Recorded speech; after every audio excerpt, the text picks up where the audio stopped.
Welcome to my channel. मुझे आपण मान सहित एक सुंदर रेसिपी शेयर करी जोटा हेल्दी आ खाइबा बहुत टेस्ट लगता है। से बासुमती चाउल नहीं दालचीनी गुजराती लवंग आउ नहीं कि पानमहुरी जोटा कि फ्लेवर बहुत भल आसता है। किसी ड्राई फ्रुट्स नहीं कि गुड़ नहीं आ बासुमती चाउल को गोटे घंटा भिजेकी पानी में रखी थी। आसंता रेसिपी स्टार्ट करवा। तो मो पैन गरम होगा छाड़ दीजिए। आप देसी मुझे देसी घी 2 चामच नहीं आपन क्वांटिटी अनुसार आप घी ने घीर टेस्टा बहुत भल आसी था। तो मुझे 2 चामच घी नेली। तो टिके समय गरम होगापी छाड़देले।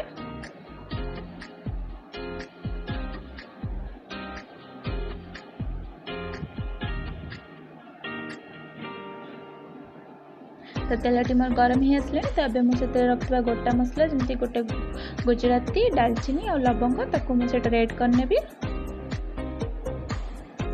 आ गुजराती को अपन जो पकेबे ताको टिके फटेकी पकेइबे ना से जोर से फाटी जाए। तापर मैं पानमहुरी एड करनेली ताको टिके समय भाजीदेवी।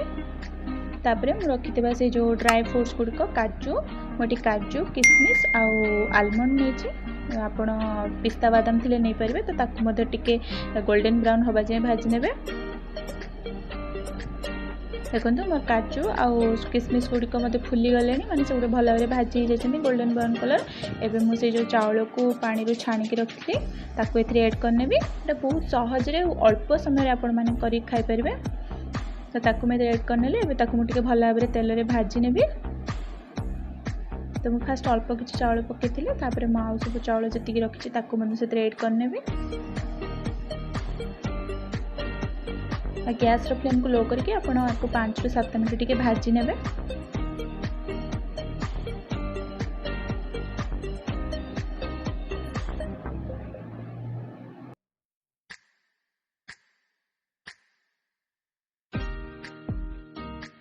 तो ये मुझे गुड़ एड करने भी। आपण मैंने चीनी एड करें किंतु गुड़टा चीनी टू बेसी हेल्दी होता है। तो मुझे गुड़ एड करची। तो मोर चाउल को किसी समय भाजी छाड़ दीची।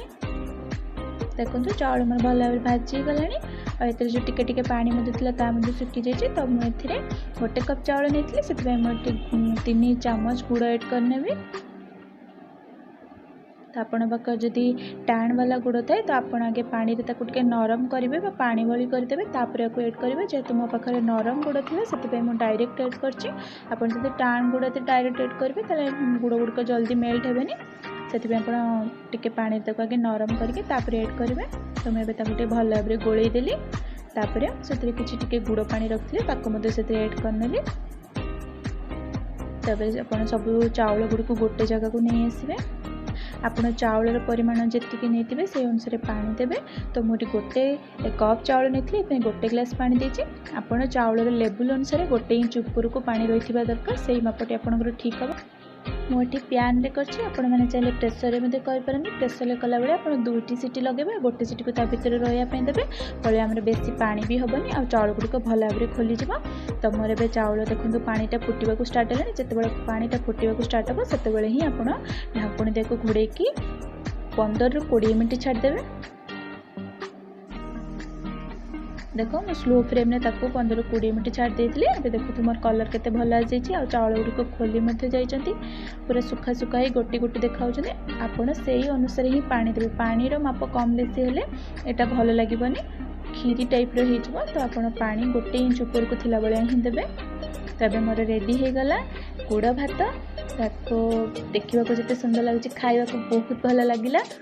तो आप निहाती थारे ट्राए करेंगे। जदि आप किसी भी न था आप खाली जो चाउल गुड़ थी आप आराम से तैयारी करेंगे।